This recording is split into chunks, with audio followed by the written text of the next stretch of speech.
বন্যা পরিস্থিতি নিয়ে বিস্তারিত তথ্য জানাতে সুনামগঞ্জ ও মৌলভীবাজার থেকে যুক্ত হচ্ছেন আমাদের সহকর্মী মেহেদী হাসান ও সালে এলাহি কুটি।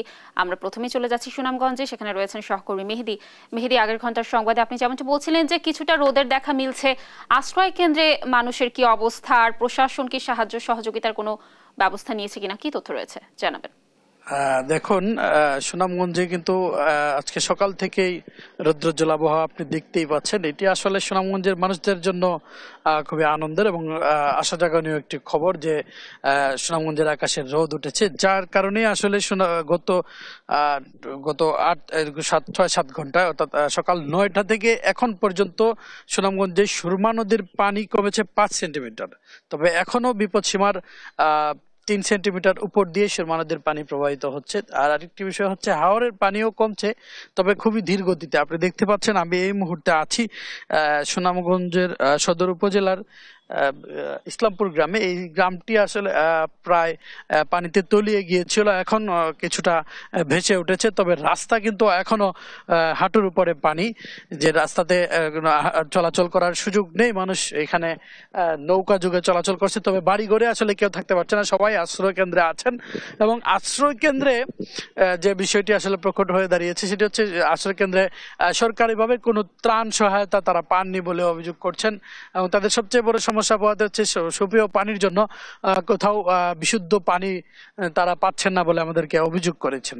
তবে জেলা প্রশাসন বলছে যে সুনামগঞ্জের যে 594টি আশ্রয় কেন্দ্র খোলা হয়েছে, সেই আশ্রয় কেন্দ্রগুলোতে শুকনো খাবার এবং সুপেয় পানি পৌঁছে দেওয়া হয়েছে। এবং আপনাকে আরেকটি বিষয় জানি, আমি কিছুক্ষণ আগে কথা বলেছিলাম সুনামগঞ্জের পানি উন্নয়ন বোর্ডের নির্বাহী প্রকৌশলী মামুন আলাদারের সাথে। তিনি আমাদের কাছে জানিয়েছেন যে সুনামগঞ্জের আবহাওয়া অনেকটাই ভালো। ভারতের চেরাপুঞ্জিতেও বৃষ্টিপাত খুব কম হয়েছে। গত 24 ঘন্টায় 32 মিলিমিটার বৃষ্টিপাত হয়েছে। সুনামগঞ্জেও 50 মিলিমিটার বৃষ্টিপাত হয়েছে, যার ফলে আসলে এখন আর বন্যার পরিস্থিতির অবনতি হওয়ার কোনো শঙ্কা তারা দেখছে না। তারা বলছেন যে এইভাবে এই আবহাওয়া যদি আরো 2 থেকে 3 দিন থাকে তাহলে বন্যার পরিস্থিতির আরো উন্নতি হবে। এবারে আমরা এই ছিল আমার কাছে সুনামগঞ্জ থেকে সর্বশ্রেষ্ঠ। এবারে চলে যাব মৌলভীবাজারে, সেখানে আছেন আমাদের সহকর্মী সালে এলাহি কুটি।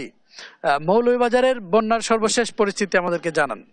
মৌলভীবাজারে আজকে যে দিনটি হচ্ছে, ঈদের পর থেকে আজকেই প্রথম রোদ উঠেছে এবং রোদ উঠার পরে আজকে সকালের দিকে একটু বৃষ্টি হলেও প্রচণ্ড রোদে আজকে আলোর ঝলমলে মৌলভীবাজার আলোকিত হয়ে আছে।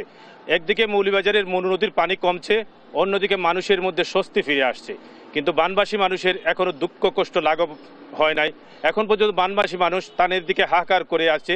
মানুষ এখনও যে বিশুদ্ধ পানি এবং খাদ্যের জন্য মানুষ চেয়ে আছে প্রশাসনের দিকে। আমি এখন আছি মৌলভীবাজারের মনু নদীতে, যেটা হচ্ছে গতকালকেও এই মনু নদীতে এই সময়ে ছিল 30-42 সেন্টিমিটার বিপদসীমার উপরে। এখন এই মনু নদীটাই এখন অত্যন্ত শান্ত ধীর গতিতে বয়ে যাচ্ছে, এখন প্রায় 30 সেন্টিমিটার নিচ দিয়ে প্রবাহিত হচ্ছে। কিন্তু এই বহে যাওয়ার মধ্য দিয়ে মৌলভীবাজারের মনু নদীর যে ক্ষতচিহ্ন রেখে গেল মৌলভীবাজারের শত শত মানুষের ফসল, ঘর বাড়ি এবং অনেক কিছু নষ্ট করে দিয়ে গেছে, সেইটার হিসেব এখন পর্যন্ত হয় নাই। কিন্তু মনুর যে বহতমান নদী, সেই নদীটা তার আপন গতিতে চলে যাচ্ছে। আমি আপনাকে জানাতে চাই যে এই মৌলভীবাজারের মনু নদীটিও উৎপত্তি হচ্ছে ভারতের ত্রিপুরা রাজ্যের ঊনকোটি জেলা। সেখান থেকে মনু নদীর উৎপত্তিস্থলে একটু ভারী বৃষ্টি হলেই সেখানে মৌলভীবাজারের মনু নদীটা যৌবন ফিরে পায় এবং পার উপচে পানি বেশে মানুষকে প্লাবিত করে। কিন্তু গত দুদিন ধরে প্রচুর বৃষ্টিপাত হয়, মনু নদী তার যৌবন ফিরে পায়। কিন্তু আজকে যেটা সেই উজানে বৃষ্টিপাত না হওয়ার কারণে মনু নদী তার সেই যৌবন হারিয়ে ফেলে আজকে মানুষের মনে ক্ষত থেকে গিয়েছে। আমি আপনাকে জানাতে চাই যে মৌলভীবাজারের ধলই এবং মনু নদী বিপদসীমার নিচ দিয়ে প্রবাহিত হচ্ছে, কিন্তু কুশিয়ারা নদী এবং জুরি নদী বিপদসীমার উপর দিয়ে প্রবাহিত হয়। হাওর সংলগ্ন এলাকা এবং হাওরের নিম্ন অঞ্চল এখনও প্লাবিত রয়েছে, মানুষের দুর্ভোগ চরম আকারে পৌঁছেছে। আমি আপনাকে একটা বিষয় জানাতে চাই, এই সময়ে আমাদের যে বন্যায় যে আমনের বীজতলা অনেকটা ক্ষতি হয়ে গেছে এবং সবজি বাগান সহ বিস্তীর্ণ এলাকার ফসলাদি নষ্ট হয়ে গেছে। এবং এই মৌলভীবাজার হচ্ছে মৎস্য ভাণ্ডার হিসেবে পরিচিত, সেই মৎস্য ভাণ্ডারে অনেক মাছের ক্ষতি হয়ে গেছে।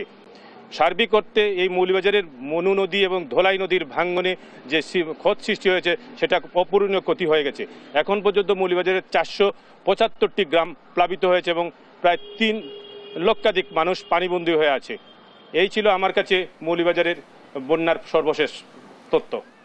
ধন্যবাদ কুটি এবং মেহেদি আমাদের সাথে যুক্ত থাকার জন্য। দর্শক, বন্যা পরিস্থিতি নিয়ে সুনামগঞ্জ ও মৌলভীবাজার থেকে সর্বশেষ তথ্য জানাচ্ছিলেন আমাদের সহকর্মীরা।